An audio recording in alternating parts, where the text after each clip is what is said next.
नमस्कार, मैं Sudam Chandwani recently Vipassana meditation centre Lucknow से 10 दिन का बेसिक मेडिटेशन कोर्स करके वहाँ से लौटा हूँ और मेरे जो वहाँ के अपने व्यक्तिगत अनुभव हैं वो आपके साथ शेयर करना चाहता हूँ।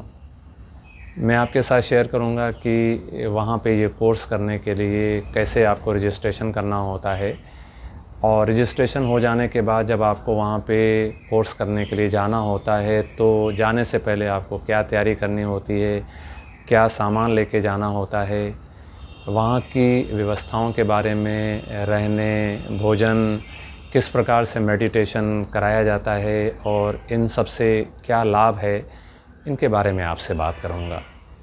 ये वीडियो थोड़ी लंबी हो सकती है, लेकिन जब आपके पास समय हो तो इसे देखिएगा ज़रूर। तो फिर आइए सबसे पहले ये जानने का प्रयास करते हैं कि विपश्यना का अर्थ क्या है। तो विपश्यना का जो शाब्दिक अर्थ है वे प्लस पश्य प्लस ना, वे पश्य ना, इसका मतलब होता है विशेष प्रकार से देखना। पुरानी भाषा एक पाली भाषा है, उसमें विपश्यना को विपासना कहते हैं। वास्तव में ये एक जीवन जीने की एक बहुत ही खूबसूरत कला है। विपश्यना आत्मनिरीक्षण करते हुए आत्मशुद्धि की एक बहुत ही उच्चतम साधना विधि है। फिर ये सवाल उठता है कि ये क्या कोई नई विधि है, कई लोगों ने इसका नाम तक नहीं सुना है। तो वास्तव में ये बहुत ही प्राचीन विधि है और इसका जिक्र जो है हमारे वेदों में, और वेदों में भी जो पुराना वेद है ऋग्वेद, उसमें तक है। ऋग्वेद जो कि सनातन धर्म के बहुत ही पुरातन ग्रंथ हैं। हमारे जो पुराने ऋषि मुनि थे वो भी इस विधि का उपयोग करके न केवल अपना कल्याण करते थे बल्कि जन जन का कल्याण करते थे। बस दुर्भाग्य से भारत की हमारी जो ऋषि मुनियों की ये विधि थी वो भारत से ही बीच बीच में लोग इसे भूल जाते हैं, गायब हो जाती है और फिर कुछ पुण्य आत्माएं इसको फिर से उजागर करती हैं, फिर से इसको अपनाती हैं, अपना कल्याण करती हैं, जन जन का कल्याण होता है। उसके बाद फिर इसमें कुछ मिलावटें आ जाती हैं, कुछ इसके साथ ऐसी चीज़ें जुड़ जाती हैं जिसकी वजह से ये विधि फिर से अशुद्ध हो जाती है और फिर अपना ये असर खो देती है। फिर इसे जो है भुला दिया जाता है और फिर कभी ये दोबारा से जो है प्रकट होती है। तो आज से लगभग 2600 साल पहले राजकुमार सिद्धार्थ गौतम, उन्होंने इसी विधि यानी विपश्यना साधना के द्वारा बोधित्व को प्राप्त किया था और वो सम्यक संबुद्ध हुए, गौतम बुद्ध हुए। उन्होंने जन कल्याण के उद्देश्य से इस विलुप्त साधना पद्धति का पुनः अनुसंधान किया था और इसकी शिक्षा को जन जन तक पहुंचाने का काम किया था। कहते हैं कि गौतम बुद्ध के बाद भी भारत में ये विधि 500 साल तक चलती रही। गुरु शिष्य परंपरा के द्वारा लोग अपना भी कल्याण करते रहे, औरों का भी कल्याण करते रहे, लेकिन उसके बाद ये विद्या फिर से एक बार जो है वो अशुद्ध हो गई, अपना असर खो गई, भारत से विलुप्त हो गई। लेकिन उसके बाद भी भारत के ही एक पड़ोसी देश बर्मा में कुछ लोग ऐसे थे जो इस विधि को शुद्ध तरीके से, विशुद्ध तरीके से अपनाते रहे, इसका उपयोग करते रहे और अपना मंगल करते रहे। वहीं से भारत का ही एक परिवार, गोयनका जी का परिवार, इस विधि को उन्होंने वहाँ से सीखा। वहाँ से सीखने के बाद वो उसे भारत लाए और भारत आने के बाद ये विधि अब न सिर्फ भारत में बल्कि दुनिया के कई देशों में फिर से जो है पुनर्स्थापित हो रही है। तो वास्तव में ये कोई नई विधि नहीं है, ये भारत की अति प्राचीन पद्धतियों में से एक विधि है। अब इस विधि के द्वारा किया क्या जाता है, इसका मकसद क्या है, क्या सिखाया जाता है? तो ये जो विपश्यना विधि है, साधना विधि है, इसमें साक्षी भाव से अपनी सांसों को और अपने शरीर में हो रही संवेदनाओं को देखना सिखाया जाता है।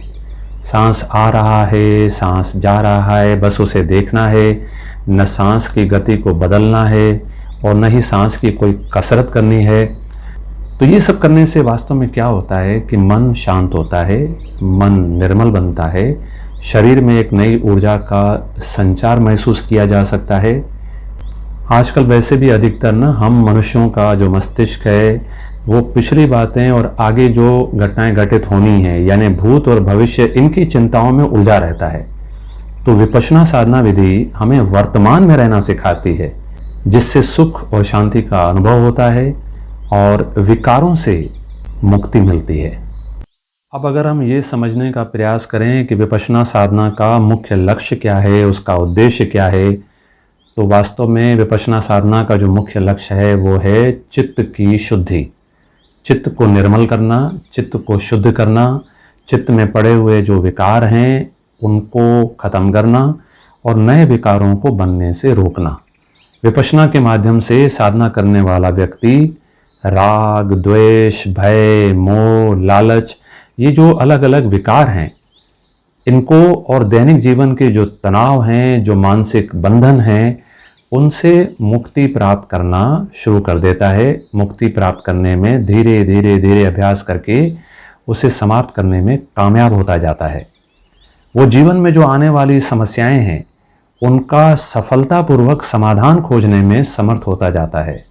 कठिन परिस्थितियों में भी वो अविचलित रहकर उनका सामना करने की क्षमता उसमें आती जाती है। क्योंकि जब हम किसी वस्तु को, किसी परिस्थिति को टुकड़ों में बांटकर उसे साक्षी भाव से देखते हैं, तब हमें ये पता चलता है कि जो वस्तु या स्थिति जैसी दिखती है वास्तव में वैसी होती नहीं है। ऊपरी तौर पे प्रतीत होने वाला जो उसका स्वरूप है वो आभासी सत्य जैसा होता है।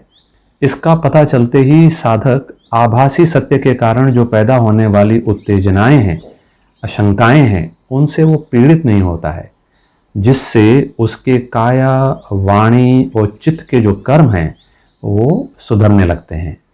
जैसे जैसे इन कर्मों में सुधार आने लगता है वैसे वैसे ही साधक यानी कि विपश्यना करने वाला जो साधक है वो मानसिक तनावों से मुक्त होने लगता है और अपने अंतःस्थल में शांति का अनुभव करने लगता है। अब यहाँ ये भी सवाल पैदा होता है कि ये सब बातें तो हमारे हिंदू धर्म में भी हैं, सिख धर्म में भी हैं, ईसाई धर्म, मुस्लिम धर्म, दुनिया भर के सभी धर्मों में इसी तरह की बातें हैं। तो फिर ये उनसे अलग कैसे है? क्या खास बात है इसमें?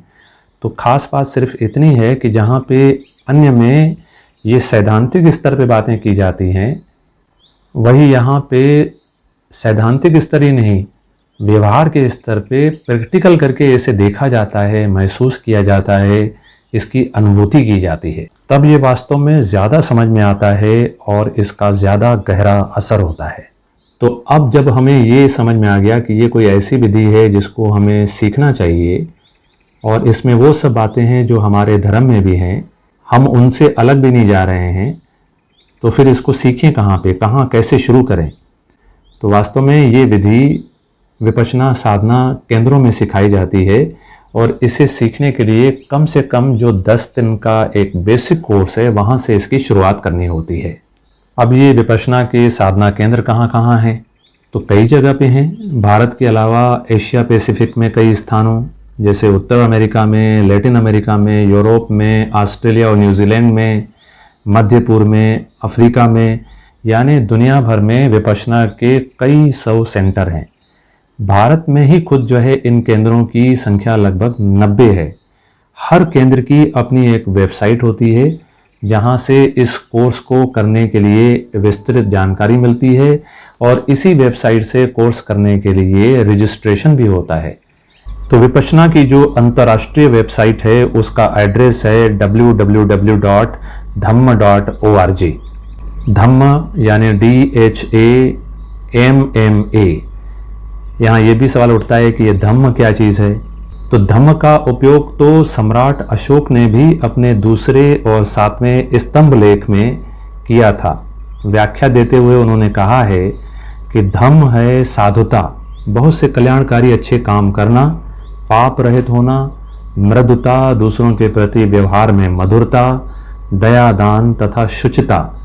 आगे उसी में कहा गया है कि प्राणियों का वध न करना, जीव हिंसा न करना, माता पिता तथा बड़ों की आज्ञा को मानना, गुरुजनों के प्रति आदर, मित्र, परिचितों, संबंधियों, ब्राह्मण और श्रवणों के प्रति दयाशीलता, दानशीलता तथा उचित व्यवहार और दास तथा भृत्यों के प्रति भी उचित व्यवहार करना, इसको धम्म कहते हैं।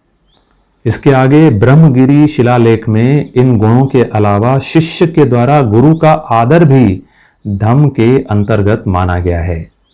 तो अब मान लीजिए हमने ये डिसाइड कर लिया कि हमको भी ये 10 दिन का कोर्स करना है, तो उसके लिए हम dhamma.org की वेबसाइट पे गए। तो वहाँ हमने ये पता कर लिया कि हमको किस सेंटर से ये कोर्स करना है। तो जाहिर है कि जो हमारे नज़दीक सेंटर होगा वहाँ से हम ये कोर्स करेंगे। भारत में जितने भी विपश्यना के केंद्र हैं उसमें इस विद्या को, इस विधि को सिखाने का जो तौर तरीका है वो सब जगह एक जैसा है। जो थोड़ा बहुत फ़र्क है भी वास्तव में, तो वो वहाँ के बाहर के एनवायरनमेंट में, यानी वहाँ के मौसम, वहाँ के तापमान, इन सब से थोड़ा बहुत फ़र्क पड़ सकता है, थोड़ा बहुत इंफ्रास्ट्रक्चर से फ़र्क पड़ सकता है। तो हमको जैसे लखनऊ सूट करता है तो हम लखनऊ की वेबसाइट पे जाएंगे, वहाँ पे जाके इस कोर्स के लिए अपने आप को रजिस्टर करेंगे। तो कोर्स के रजिस्ट्रेशन के लिए बस 2 ही चीज़ें चाहिए होती हैं। अपनी सूचना वहाँ पे देने के साथ साथ पासपोर्ट साइज़ का एक फ़ोटो चाहिए होगा और दूसरा एक आईडी चाहिए होगी, आधार कार्ड या फिर पैन कार्ड। एक मन में ये भी सवाल उठता है कि ये कोर्स करने के लिए कितनी फ़ीस हमें देनी पड़ेगी, कहीं महंगा कोर्स तो नहीं है। तो वास्तव में फ़ीस देनी ही नहीं है, क्योंकि ये पूरी तरीके से निःशुल्क कोर्स है। हाँ, कोर्स कर लेने के बाद अपने स्वेच्छा से अगर हम कुछ दान देना चाहें तो वहाँ पे उस सेंटर में, ऑफिस में दिया जा सकता है।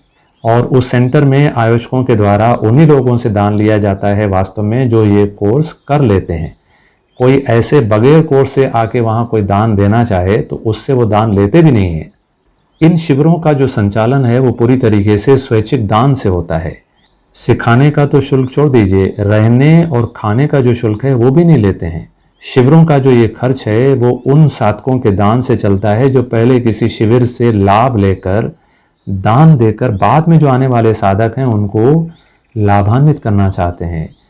हमारा कल्याण हुआ है, हम चाहते हैं और लोगों का भी कल्याण हो, इस भावना से वो वहाँ पे दान देते हैं और इसी दान की राशि से फिर अगले साधक जो है वो इस विद्या को सीखने के लिए शिविरों में आते हैं।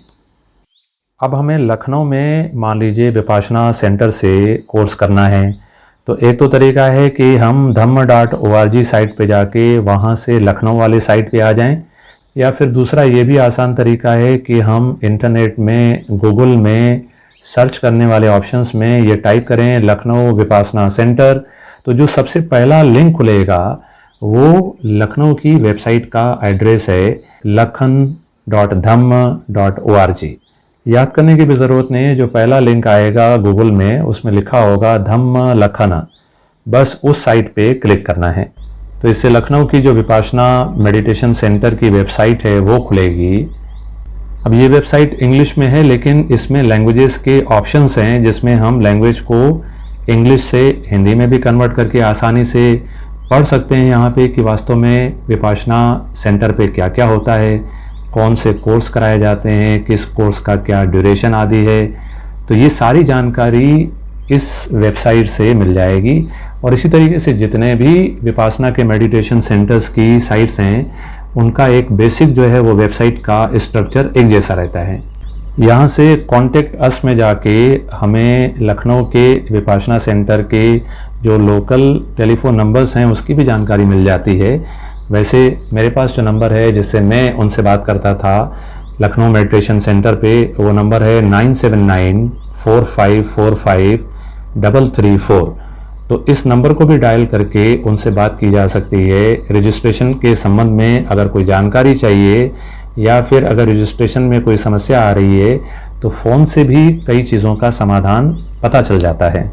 अब आपने मान लीजिए रजिस्ट्रेशन कर लिया उस वेबसाइट एड्रेस से, तो रजिस्ट्रेशन हो जाने के बाद वो आपको आपके ईमेल एड्रेस पे मेल भेजते हैं, आपके व्हाट्सएप नंबर पे सूचना भेजते हैं।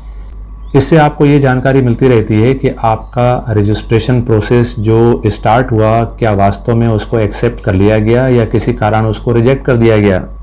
कई बार बीच बीच में वो आपको मेल करते रहेंगे कि ये चीज़ आपको स्वीकार्य है, उसका जवाब आपको येस नो में भेजना होता है। तो इसको भी देखते रहना पड़ता है कि जब सेंटर से कोई मेल आया है जिसमें हमसे पूछा गया है, येस या नो में उत्तर देने के लिए कहा गया है, तो हम उसका उत्तर ज़रूर दें। अगर एक निर्धारित जो है डेट तक हम उत्तर नहीं भेजते हैं तो हमारा रजिस्ट्रेशन कैंसिल भी हो सकता है। और फिर कोर्स की तिथि से कुछ दिन पहले मेडिटेशन सेंटर से रजिस्ट्रेशन फॉर्म और एक अंडरटेकिंग फॉर्म को ईमेल के द्वारा भेज दिया जाता है और ये कहा जाता है कि इसका प्रिंट आउट निकाल कर जिस दिन कोर्स ज्वाइन करने के लिए आएंगे इन फॉर्म्स को भी साथ में लेते आइए। तो रजिस्ट्रेशन हो जाने के बाद और आखिरी जो उस कोर्स की स्टार्ट डेट है उसके एक दिन पहले अधिकतम शाम के 4 बजे तक उस सेंटर पे पहुंचना होता है। अब उस सेंटर पे जाने के लिए हमें क्या क्या सामान ले जाना पड़ेगा और वहाँ पे हमें क्या क्या सुविधाएं मिलेंगी, तो जब आप उनका मेल पढ़ेंगे तो उसमें सारी चीज़ें स्पष्ट रूप से दी रहती हैं। वो आपको बताते हैं कि केंद्र पे जो है वो धोबी की सुविधा भी है। आप चाहें तो अपने कपड़े वहाँ पे साधना करते समय स्वयं से जो है धो सकते हैं या वहाँ धोबी मिलेगा, आप उनको दे देंगे, आपको अगले दिन जो है कपड़े धुले हुए मिलेंगे और आखिरी में कोर्स ख़त्म करने के बाद उनके जो चार्जेस होंगे वो आप उनको धोबी को दे देंगे। आप अगर कोई दवाइयाँ ले रहे हैं शुगर की, ब्लड प्रेशर की या किसी और रोग की, तो वो दवाइयाँ कम से कम 10 दिन के लिए आप पर्याप्त मात्रा में अपने साथ लाएंगे। साधना के बीच में आपको बाहर से जो है मेडिकल स्टोर से दवाई या किसी भी सामान को लाने की इजाज़त नहीं मिलती है। तो यदि मान लीजिए शरीर में कोई गंभीर रोग है या कोई प्रेग्नेंट लेडी है तो उनको तो फिर अपने डॉक्टर से परामर्श करने के बाद ही इस कोर्स को करना होता है। सेंटर जाते समय क्या सामान ले जाएंगे? अपने जो निजी इस्तेमाल के दैनिक सामान हैं उनके अतिरिक्त कुछ और चीज़ें जो साथ में ले जाने वाली होती हैं। एक तो बिछाने की चादर है, तकिया वहाँ पे होगा लेकिन उसके ऊपर जो कवर है, ग्लाफ है, वो अपना ले जाना होता है। कहीं कहीं कुछ सेंटर्स पे मच्छर हो सकते हैं तो मच्छर को भगाने वाली क्रीम है या अगरबत्ती है या गुड नाइट मशीन है, वो अपने साथ ले जानी होती है। बरसात के मौसम में अगर जा रहे हैं तो छतरी अगर है या रेनकोट है तो वो भी साथ में ले जाना होता है। अगर सर्दियों का मौसम है तो फिर जो ठंड से बचने के लिए कपड़े हैं, स्वेटर है, शाल है, वो भी साथ में ले जाना होता है। इसके अलावा पानी की एक बोतल भी ज़रूर ले जानी होती है क्योंकि बीच बीच में पानी की आवश्यकता पड़ती है। तो ये नहीं कि बार बार जो है आप जहाँ पानी का कूलर लगा है वहाँ पे जाके पानी पिएं, आपके पास खुद की अपनी पानी की व्यवस्था होनी चाहिए। इसके अलावा घड़ी है, टार्च है, नहाने का साबुन है, कंघी है, नेल कटर है, कपड़े धोने के लिए साबुन, सर्फ है, ब्रश है। तो ये कुछ बेसिक रिक्वायरमेंट रहती है वहाँ पे साधना करते समय जो आपको सामान उससे संबंधित ले जाना होता है। क्या नहीं ले जाना होता है? तो बेहतर तो ये कि मोबाइल फ़ोन नहीं ले जाएं। अगर ले जा रहे हैं तो फिर आपको वहीं पे ऑफिस में साधना स्टार्ट करने से पहले ही दिन पहुँचते जमा करना पड़ेगा। मोबाइल फ़ोन है या कोई भी इलेक्ट्रॉनिक आइटम है वो अंदर जहाँ पे साधना केंद्र है, जहाँ से साधना स्टार्ट होती है, उस क्षेत्र में ले जाने की मनाही रहती है। लिखने पढ़ने की कोई सामग्री होगी, कापी है, किताब है, वो भी नहीं ले जाना होता है क्योंकि वहाँ पे पूरा फोकस जो है साधना पे रहता है। ये नहीं कि आप अपने ज्ञान को बढ़ाने के लिए कुछ किताबें ले जाएं और साधना करने के बजाय उन किताबों को बैठ के पढ़ रहे हैं। और इसके अलावा कोई भी संगीत वाद्य यंत्र है जैसे बांसुरी आदि, वो भी नहीं ले जानी होती है। तो खाने पीने का भी कोई सामान या किसी भी प्रकार से ऐसे आइटम जिनमें तंबाकू का इस्तेमाल होता है या कोई अनावश्यक दवाएं हैं, उनको भी वहाँ ले जाना मना रहता है। अगर ये सब चीज़ें आप ले भी जाते हैं गलती से तो वहाँ पे पहले इसको जमा करवा दिया जाएगा। क्योंकि ये कोर्स सभी धर्मों के व्यक्तियों के लिए है तो अपने धर्म से संबंधित जो पूजा पाठ करने की जो पद्धतियाँ होती हैं कि कोई जप करता है, माला फेरता है, तो ये सब करना वहाँ पे 10 दिन के लिए रोक दिया जाता है। वहाँ ना अगरबत्ती चाहिए, वहाँ ना माला चाहिए, ना कोई मूर्ति चाहिए, इसको नहीं ले जाना होता है। इसके अलावा अगर हम कोई सेंट लगाते हैं, कोई इत्र लगाते हैं, कोई सुगंधित तेल लगाते हैं, कोई लोशन लगाते हैं, तो ये भी वहाँ नहीं ले जाना होता है। ले जाते हैं तो वहाँ पे जमा करना पड़ेगा क्योंकि ऐसी कोई भी चीज़ हम ना करें, अपने शरीर के ऊपर किसी ऐसे पदार्थ का उपयोग न करें जिससे साधना करते समय हमको या हमारे बगल में जो बैठे हुए दूसरे अन्य साधक हैं उनकी साधना में डिस्टर्बेंस पैदा करे। और इसके अलावा किसी प्रकार के भी कोई महंगे आभूषण या कोई मूल्यवान चीज़ें हैं तो उनको भी सेंटर में ले जाने की कोई आवश्यकता नहीं है। हाँ, अगर ले भी जाएंगे तो उनको लॉकर में सुरक्षित तरीके से रखवा दिया जाता है। उसकी चाबी आपको दे दी जाती है जो आपको संभाल के रखनी होती है, और साधना खत्म होने के बाद आखिरी दिन लॉकर खोल के वो सारी चीज़ें आपको वापस प्राप्त हो जाती हैं। अब आप 10 दिन का कोर्स करने के लिए सेंटर पे एक दिन पहले पहुँचे। वहाँ आप जो अपने साथ रजिस्ट्रेशन फॉर्म लाए हैं, अंडरटेकिंग फॉर्म लाए हैं, वो ऑफिस में आप आके जमा करेंगे। जो आपका अनावश्यक सामान है उसको आपने लॉकर में जमा कर लिया। उसके बाद जो है शाम 5 बजे आपको नाश्ता दिया जाता है, चाय दी जाती है। शाम 6 बजे जो है ऑफिस में साधकों के साथ शिविर आयोजकों की एक बैठक होती है, एक ओरिएंटेशन प्रोग्राम होता है जिसमें 10 दिन शिविर में रहने, भोजन, साधना करने आदि से संबंधित जो नियमावली है उसको बताया जाता है। उसके बाद धम्म हॉल में साधना हेतु बैठने के लिए जो सीट नंबर है और कमरे में रहने के लिए जो कमरा नंबर है उसको बताया जाता है। कमरे वास्तव में यहाँ पे 2 प्रकार के हैं, या तो सिंगल सीटर हैं या डबल सीटर है। अब इसका डिसीज़न वो आयोजक स्वयं करते हैं कि वो आपको कौन सा कमरा देंगे। साधक को फिर अपने निर्धारित कमरे में जाके सामान रखना होता है, और यदि साधक चाहे तो वहाँ पे थोड़ी देर उस साधना केंद्र पर टहल कर वहाँ का जो प्राकृतिक वातावरण है उससे वो रूबरू हो सकता है। और उसके बाद आखिरी में आर्य मौन शुरू हो जाता है, यानी कि अब साधना के इन 10 दिनों में न तो किसी अन्य साधक के साथ और न किसी सेवक के साथ मुख से कोई बात करनी होती है और न इशारों से ही। और उसके बाद आखिरी में धम्म हॉल में पहुंचकर वहां साधकों को अपनी सीट देखनी होती है, और रात के लगभग 9:30 बजे तक अपने अपने कमरों में जाके सबको सो जाना होता है, क्योंकि अगले दिन 4 बजे से ही पहले दिन की साधना का कार्यक्रम शुरू होना होता है। अब जो कमरा मुझे प्राप्त हुआ था रहने के लिए वो लगभग 8 बाई 12 का एक कमरा था, जिसमें एक पलंग बिछा हुआ था, उस पर गद्दा भी था। हमें अपनी चादर बिछानी होती है, वो हमने बिछा दी। तकिया था, उस पर खोल चढ़ा लिया। इसके साथ साथ कमरे के साथ ही अटैच जो है बाथरूम रहता है, जो कि काफ़ी अच्छा, जैसा कि अक्सर होटल्स में बाथरूम होते हैं उसी तरीके से साफ़ सुथरा, और कमरे में भी प्रॉपर वेंटिलेशन रहता है। गर्मी के दिनों में भी बहुत ज़्यादा गर्मी नहीं लगेगी, क्योंकि ये कमरे आसपास बहुत ही खूबसूरत जो है पेड़ों से, पर्यावरण से घिरे रहते हैं। तो आइए लखनऊ के मेडिटेशन सेंटर के बारे में आपको थोड़ा भ्रमण कराएं। ये ऑफिस है जहाँ सबसे पहले आप आते हैं, और यहाँ पे वो सब प्रक्रिया ऑफिस में हो जाने के बाद अब ये वो गेट है जहाँ से एक बार आपको अंदर जाना होता है, तो पूरी साधना करने के 10 दिन के बाद यहाँ से वापस बाहर निकलना होता है। ये साधना केंद्र के साधना क्षेत्र का वो हिस्सा है जो कि बहुत ही बढ़िया प्राकृतिक वातावरण से सुसज्जित है। चारों तरफ हरियाली रहती है, फूलों वाले, फलों वाले लगातार पेड़ आपको वहाँ पे दिखाई पड़ेंगे। इन पेड़ों पे चहचहाती हुई चिड़ियों और अन्य पक्षियों की आपको आवाज़ें सुनाई पड़ती रहेंगी। खास करके मोर की आवाज़ लगातार आपको सुनाई पड़ती रहेगी। अब ये वो धम्म हॉल है जहाँ पे आचार्य जी की उपस्थिति में सभी साधक सामूहिक रूप से बैठकर दिए गए इंस्ट्रक्शंस के अनुसार साधना करते हैं, मेडिटेशन करते हैं। आइए थोड़ा अंदर से दरवाजे से झांक के देखते हैं कि किस प्रकार की बैठने की व्यवस्था रहती है।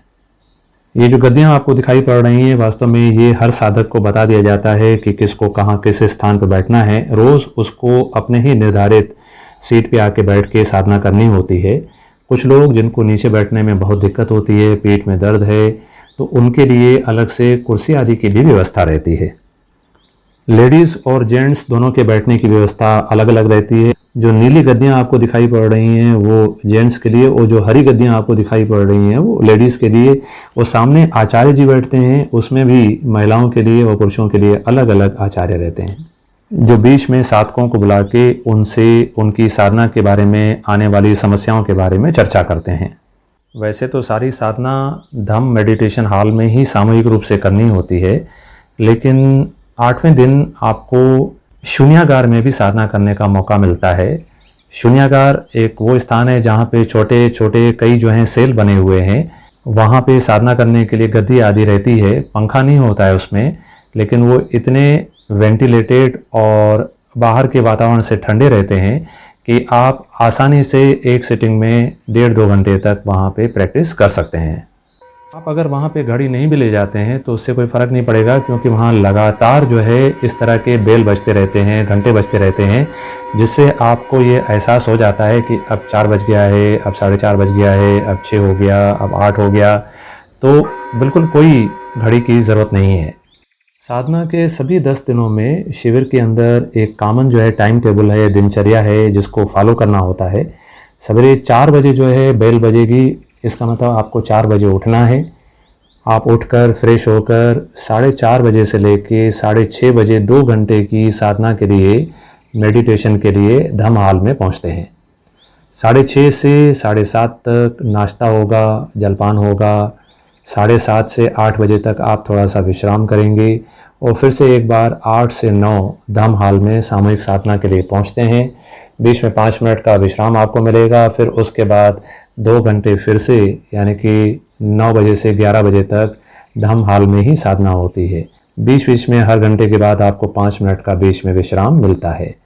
11 से 11:30 के बीच में भोजन होता है भोजनालय में। 11:30 से 1 बजे तक आप आचार्य जी से चाहें तो जो आपने सवेरे मेडिटेशन किया उस संबंध में आपके कोई जिज्ञासा है, कोई प्रश्न है, तो आप उनसे बात कर सकते हैं, और यदि नहीं तो आप अपने कमरे में आराम कर सकते हैं। 1 से लेकर 2:30 बजे तक धम्म हॉल में फिर से साधना स्टार्ट होती है। 2:30 से लेकर 3:30 बजे तक फिर से जो है एक बार धम्म हॉल में सामूहिक साधना होती है। 3:30 से लेकर 5 बजे तक आचार्य जी के निर्देशानुसार धम्म हॉल में साधना होती है। बीच बीच में 5-5 मिनट का आपको विश्राम मिलता रहता है। 5 से लेकर 5:30 बजे शाम में चाय, नाश्ता, नींबू पानी इनकी व्यवस्था रहती है, और 5:30 से 6 बजे तक साधना केंद्र में आप टहल सकते हैं, वॉक कर सकते हैं। 6 बजे से 7 बजे के बीच में फिर धम्म हॉल में सामूहिक साधना होती है, और फिर शाम को 7 बजे से लेकर 8:15 साढ़े 8 बजे तक बर्मा से भारत में इस साधना को लाने में जिनको श्रेय प्राप्त है, गोयनका जी, उनके वीडियो प्रवचन्स होते हैं। इस प्रवचन के बाद 8:30 से 9 तक आचार्य जी के निर्देशानुसार एक बार फिर से आखिरी जो है मेडिटेशन का सेशन होता है। 9 से 9:30 के बीच में यदि फिर भी कोई अगर किसी को उस दिन की साधना से संबंधित कोई प्रश्नोत्तर है, कोई जिज्ञासा है, तो आचार्य जी से वो जाके बात कर सकते हैं। 9:30 बजे उस दिन की दिनचर्या समाप्त होती है और रात्रि विश्राम करना होता है, यानी सभी को 9:30 बजे अपने कमरे की बत्तियां बंद कर देनी होती हैं, क्योंकि अगले दिन फिर आपको 4 बजे उठकर साधना शुरू करनी है। आप समझते हैं कि वास्तव में इन 10 दिनों में इस शिविर के अंदर होता क्या है, क्या सिखाया जाता है, कैसे सिखाया जाता है। तो इसके 3 चरण हैं। जो पहला चरण है उसमें इन सभी 10 दिनों में रहकर शील का पालन करना होता है, जिसको पंचशील कहेंगे। ये 5 जो शील हैं वास्तव में वो हैं हत्या न करना, चोरी न करना, व्यभिचार न करना, असत्य न बोलना और मद्यपान न करना। हत्या न करना इसकी कोई वहाँ संभावना ही नहीं है, क्योंकि वहाँ पे आपको शुद्ध शाकाहारी भोजन मिलता है, सात्विक भोजन मिलता है। नॉन वेज भोजन की वहाँ कोई संभावना नहीं है। आप चोरी नहीं करते, क्योंकि वहाँ पे किसी के पास कोई ऐसा सामान ही नहीं होता है कि कोई किसी को चुराने का मन करे। व्यभिचार करने की कोई संभावना नहीं है। असत्य न बोलना, जब ये कोर्स स्टार्ट होता है तो मौन व्रत धारण करा दिया जाता है। तो आप जब किसी से कुछ बोलेंगे ही नहीं, न मुंह से बोलेंगे, न आप इशारों से बात करेंगे, तो असत्य किसी से क्या बोलेंगे। केवल इन 10 दिनों में आप आचार्य जी से ही बात कर सकते हैं, टीचर से ही बात कर सकते हैं, और उनसे भी बहुत संक्षेप में बात करनी होती है, टू द पॉइंट बात करनी होती है। जो सवाल पूछा जाए खाली उसी का जवाब देना होता है, और वहाँ पे भी ये उम्मीद की जाती है कि आप कोई असत्य बात नहीं करेंगे। जो आपका निजी अनुभव है आप उसको बताएंगे, कोई फिलॉसफिकल बात नहीं करेंगे, अपने ज्ञान का प्रदर्शन नहीं करेंगे, तो असत्य जो है वो बोलने की संभावना भी नहीं रहती है। किसी को यदि नशा करने की कोई लत है, आदत है, तो वो सामान यहाँ अंदर अलाउड ही नहीं होता है, उसको पहले ही रखवा दिया जाता है। अगर कोई गलती से लेके भी आया है तो नशा आदि करने की भी संभावना खत्म हो जाती है। किसी प्रकार का कोई कर्मकांड करने की भी यहाँ मनाही रहती है। किसी भी तरह का पूजा पाठ व्रत आदि यहाँ करने की मनाही रहती है। 10 दिन तक आपको सिर्फ वही करना होता है जिसके इंस्ट्रक्शन पहले ही दिन दे दिए जाते हैं। इन सब बातों का सभी साधकों को ध्यान रखना होता है, और सभी रखते हैं और बहुत आसानी से सब रखते हैं। दूसरे चरण में शुरू के जो 3 दिन होते हैं उसमें आनापान का अभ्यास कराया जाता है, जिसमें आप ऊपर वाला जो होंठ है वहाँ से नासिका तक अपना पूरा ध्यान लगाते हैं और अपनी हर आती जाती सांस को तटस्थ भाव से देखते हैं, जिससे आपकी सजगता बढ़ती है और आप चौथे दिन से जो विपश्यना साधना स्टार्ट होती है उसके लिए तैयार हो जाते हैं। और तीसरे चरण में यानी चौथे दिन से आनापान के अभ्यास के बाद शरीर में जो हो रही संवेदनाएं हैं उनके प्रति सजग रहना सिखाया जाता है। उनके सही स्वभाव को समझना, उनके प्रति किसी भी प्रकार की प्रतिक्रिया किए बगैर, रिएक्ट किए बगैर समता बनाए रखना सिखाया जाता है। इसके लिए अनुष्ठान सिखाया जाता है, जिसमें सामूहिक साधना जो कि दिन में 3 बार होती है 1-1 घंटे बाद, इस 1 घंटे तक लगातार बगैर अपने शरीर को हिलाए ध्यान में बैठना होता है। आप शरीर के हर एक अंग से मन को गुजारते हुए स्थूल और सूक्ष्म जो संवेदनाएं हैं, जो सेंसेशंस हैं, इनको सजग भाव से बगैर किसी रिएक्शन के, राग और द्वेष के नित्य भाव से देखने का अभ्यास करते हैं।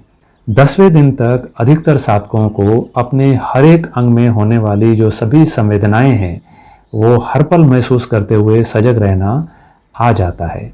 और इसी दिन मैत्री साधना भी सिखाई जाती है। मैत्री साधना के माध्यम से सभी प्राणियों के प्रति प्रेम पूर्ण, दया और सद्भाव का ध्यान सिखाया जाता है, जिससे कि इस 10 दिन के पाठ्यक्रम के दौरान जो विकसित हुई पवित्रता है वो सभी प्राणियों के साथ साझा की जाए। अब थोड़ा जान लेते हैं उस महान व्यक्ति के बारे में, सत्यनारायण गोयनका जी के बारे में, जिनको भारत में इस जो लुप्त विद्या, जो भारत की विद्या थी, उसको वापस लाने का श्रेय है। जन्म आपका 23 जनवरी 1924, आपका स्वर्गवास हुआ था 29 सितंबर 2013 को। गोयनका जी के पेरेंट्स जो हैं वो भारत के राजस्थान क्षेत्र के थे। वो बर्मा में बिज़नेस करने के लिए शिफ्ट हुए थे, वहाँ गए हुए थे। वहीं पे गोयनका जी का बर्मा में ही जन्म हुआ था और वहाँ पे उन्होंने इस विपश्यना विधि के एक्सपर्ट सायागई उबा खिन से इस विद्या को उन्होंने सीखा। उसका अनुसरण करते हुए 14 सालों तक उन्होंने इसका अभ्यास वहाँ पे किया और फिर अपने गुरुजी के ही आग्रह पे गोयनका जी वर्ष 1969 में विपश्यना को फिर से भारत में स्थापित करने के लिए इसके मूल स्थान भारत में से लेके आए और उन्हें 2012 में 63वें गणतंत्र दिवस के अवसर पर पद्म भूषण से सम्मानित किया गया। श्री गोयनका जी को विश्व के कई मंचों जैसे कि वर्ल्ड इकोनॉमिक फोरम है, संयुक्त राष्ट्र संघ है, वहाँ पे आमंत्रित किया गया था ताकि इस विषय में वो लोगों को अधिक से अधिक जानकारी दे सकें। 19 सितंबर 2013 को आपका मुंबई में जहाँ उनका निवास स्थान था वहाँ पे निधन हुआ। आज संपूर्ण विश्व में श्री सत्यनारायण गोयनका जी के द्वारा उनके वीडियोस के माध्यम से, जो कि यूट्यूब पे भी फ्री अवेलेबल हैं, इस शिक्षा का अभ्यास कराया जाता है और इसके बहुत ही लाभदायक परिणाम भी लोगों के द्वारा अनुभव किए जाते हैं। मैंने स्वयं अनुभव किए। तो वास्तव में ये संपूर्ण जो अभ्यास है वो एक मानसिक स्तर का प्रशिक्षण है, ट्रेनिंग है। जिस तरह से हम अपने शारीरिक स्वास्थ्य को ठीक रखने के लिए, बेहतर बनाने के लिए शारीरिक व्यायाम करते हैं, योगा करते हैं, एक्सरसाइज करते हैं, जिम जाते हैं, उसी तरीके से स्वस्थ दिमाग को विकसित करने के लिए विपश्यना साधना का उपयोग किया जाता है। बेशक निरंतर अभ्यास से परिणाम धीरे धीरे आते हैं। अब 10 दिन में सभी समस्याओं का समाधान निकल आए, इसकी उम्मीद करना अवास्तविक सा लगता है। इतने जो जन्मों जन्मों के संस्कार हैं, मन में जो पड़े हुए पुराने राग और द्वेष के विकार हैं, मन में जो अनचाही मनचाही तमाम उलझने हैं, वो सब एक साथ 10 दिन के अंदर निकल जाएं, ये संभव नहीं है। इसीलिए कम से कम साल में एक बार 10 दिन के इस शिविर को फिर से करने की सलाह दी जाती है, जिससे कि हम इसे अपने दैनिक जीवन में लागू कर सकें। इन 10 दिनों में साधकों में ये विश्वास पैदा किया जाता है कि जितना हम अधिक सही तरीके से, सही तकनीक का इस्तेमाल करते हुए अभ्यास करेंगे, दुख और राग द्वेष से मुक्ति उतनी ही ज़्यादा होगी और पूर्ण मुक्ति के प्राप्त करने का जो अंतिम लक्ष्य है उसके करीब पहुंचना और आसान हो जाएगा। हालांकि पहली बार 10 दिन का योग कोर्स करने वाले साधकों को इन 10 दिनों में ही ऐसे कुछ परिणाम ज़रूर दिखाई देते हैं जो दैनिक जीवन के लिए लाभकारी हैं और कल्याणकारी हैं। इसीलिए इस विपश्यना साधना को जीवन जीने की कला भी कहा जाता है। तो अब वो कुछ कॉमन सवाल जो अक्सर एक साधक जो कि इस कोर्स को करना चाहता है उसके मन में रहते हैं कि इस सेंटर पे विपश्यना की जो ये प्रक्रिया है, जो साधना है, इसको एक दिन में लगभग कितने घंटे बैठ के करना होता है। तो ये जो विपश्यना की दिनचर्या है, जो उसका टाइम टेबल है, उसके अनुसार लगभग एक दिन में 10 से 11 घंटे बैठ के ध्यान करना होता है। शुरू में तकलीफ़ होती है, 2-3 दिन जो है एडजस्ट करने में लगते हैं, लेकिन तीसरे दिन के बाद, चौथे दिन के बाद फिर आपको बहुत ज़्यादा इसमें दिक्कत नहीं आती है। हाँ, जो लोग नीचे चौकड़ी मार के नहीं बैठ सकते हैं, जिनके घुटनों में दर्द है, पेट में, कमर में दर्द है, तो उनके लिए कुर्सियों का भी प्रबंध किया जाता है। दूसरा एक सवाल अक्सर लोग पूछते हैं कि इसे कौन सी भाषा में सिखाया जाता है, इंस्ट्रक्शंस जो हैं वो किस भाषा में दिए जाते हैं। तो विपश्यना सेंटर में अंग्रेज़ी और हिंदी दोनों भाषाओं में ही निर्देश दिए जाते हैं। आचार्य जी भी दोनों ही भाषाओं में निर्देश देते हैं। गोयनका जी के जो ऑडियो इंस्ट्रक्शंस हैं वो भी दोनों भाषा में रहते हैं। हाँ, जो प्रवचन के वीडियो लेसन्स हैं वो ज़्यादातर हिंदी में और कहीं कहीं अंग्रेज़ी में रहते हैं। तो ये आप विपश्यना की वेबसाइट से पता कर सकते हैं कि वहाँ पे जो वीडियो इंस्ट्रक्शंस हैं वो हिंदी वाले होंगे कि अंग्रेज़ी वाले होंगे। एक सवाल ये भी पूछा जाता है कि विपश्यना गर्भवती महिलाएं कर सकती हैं क्या? तो बिल्कुल कर सकती हैं, आती भी हैं शिविर में, लेकिन शिविर में जाने से पहले उन्हें अपने डॉक्टर से ये सलाह लेनी होती है, ये सुनिश्चित कर लेना होता है कि गर्भ उनका स्थिर है। गर्भवती महिलाओं की आवश्यकता के अनुसार उनको भोजन और आराम से जो है ध्यान करने की सुविधाएं भी दी जाती हैं। एक सवाल ये भी अक्सर पूछा जाता है कि वहाँ पे पुरुष और महिला साधकों की व्यवस्था किस प्रकार से रहती है। तो वहाँ पे उस मेडिटेशन सेंटर में पुरुषों और महिलाओं को अलग अलग क्षेत्रों में निवास कराया जाता है। दोनों का कैंटीन यानी भोजनालय अलग होता है। केवल जो धम्म साधना हाल है, जहाँ पे सामूहिक साधना करनी होती है, वहाँ पे अलग अलग साइड में बिठाकर दोनों ध्यान साधना करते हैं। महिला साधकों की जो आचार्य जी हैं, जो सहायिकाएँ हैं, वो भी महिला होती हैं, पुरुषों की पुरुष होते हैं। पुरुष और महिला साधकों में साधना के इन 10 दिनों में किसी प्रकार का कोई भी इंटरेक्शन नहीं होता है, क्योंकि वहाँ पे पुरुष और महिला दोनों को आर्य मौन शील का पालन करना होता है। तो वहाँ किसी भी प्रकार से न तो वाणी से, न तो इशारों से कोई किसी से बात कर सकता है और ना ही कोई तांग झांग करने की वहाँ कोई संभावना रहती है। अब एक आखिरी सवाल जो अक्सर सबके मन में रहता है कि इस शिविर में इन 10 दिनों में भोजन कैसा मिलता है। तो विपश्यना शिविर में सात्विक खाना मिलता है, नॉनवेज नहीं मिलता है। इस खाने में दाल है, चावल है, सब्ज़ी, रोटी, मीठे में कभी हलवा है, कभी खीर मिलती है, सलाद है, नाश्ते में इडली है, पोहा है, काले चने हैं, दलिया है, चाय, नींबू पानी, फल आदि मिलते हैं। यहाँ जो खाना बनता है उसमें प्याज और लहसुन का इस्तेमाल नहीं किया जाता है। डायबिटीज़ के मरीज़ों का भी ध्यान रखा जाता है। चाय है, दलिया है, ये दोनों प्रकार की बनती हैं, शक्कर के साथ और बगैर शक्कर के साथ। खाना सात्विक होने के साथ साथ इतना स्वादिष्ट होता है कि आप ये 10 दिन का कोर्स करने के बाद जब घर आते हैं तो कई दिन तक आपको इसका स्वाद याद आता रहता है। इस तरह का खाना खा के आपको साधना करते समय न तो किसी प्रकार से कोई डकार आती है, न कोई गैस आदि की समस्या रहती है। तो खाना जो है वो साधना के हिसाब से काफ़ी पवित्र और सात्विक बनाया जाता है। अब आपको कैंटीन का भ्रमण कराया जाए। कैंटीन में भी धम्म हाल की तरह हर एक साधक की बैठने की एक निर्धारित सीट होती है, जहाँ पे उसके लिए थाली, चम्मच, कटोरी आदि को रखा जाता है और इसी थाली का सभी 10 दिन जो है उपयोग करते हुए साधक को इसमें भोजन लेना होता है और उसके बाद इसका उपयोग करके इस थाली को, चम्मच को, गिलास आदि को धो के अपने स्थान पे ही रखना होता है। वास्तव में यहाँ पे साधक 10 दिन एक भिक्षु के रूप में रहता है, यानी उसे खाने के लिए भोजन भी कोई दूसरा उपलब्ध कराता है। इससे मन के अंदर अहम भावना खत्म होती है, निर्मलता बढ़ती है, दया बढ़ती है, करुणा बढ़ती है। बस आखिरी में अब जो आप ये एक तस्वीर देख रहे हैं जिसमें मेरे साथ आपको 2 धम्म सेवक दिखाई पड़ रहे हैं, जिसमें एक युवा है जो कि एक स्टूडेंट है और दूसरे एक रिटायर्ड ऑफिसर हैं, इन दोनों ने पहले से कोर्स किया हुआ है एक या एक से अधिक बार, और अब ये यहाँ पे धम्म सेवक आते हैं अपने कोर्स को आगे कंटिन्यू करने के लिए, खुद भी जो है साधना करने के लिए, और साथ में ये चाहते हैं कि जिस तरीके से इनको इन कोर्सेज़ की वजह से फ़ायदा हुआ है, इनका कल्याण हुआ है, मंगल हुआ है, वे चाहते हैं अन्य जो साधक यहाँ पे साधना कर रहे हैं उनका भी कल्याण हो, उनका भी मंगल हो। अब आपके मन में यदि इस वीडियो को देखने के बाद कोई नया सवाल पैदा होता है जिसको आप जानना चाहते हैं, तो आप इस निःशुल्क 10 दिवसीय विपश्यना कोर्स से संबंधित कोई भी आपकी जिज्ञासा हो तो मुझे मेरे मोबाइल नंबर 9335925927 पर टेक्स्ट या ऑडियो मैसेज व्हाट्सएप कर सकते हैं। मैं यथासंभव आपकी सहायता करने का पूरा प्रयास करूंगा। वीडियो देखने के लिए धन्यवाद।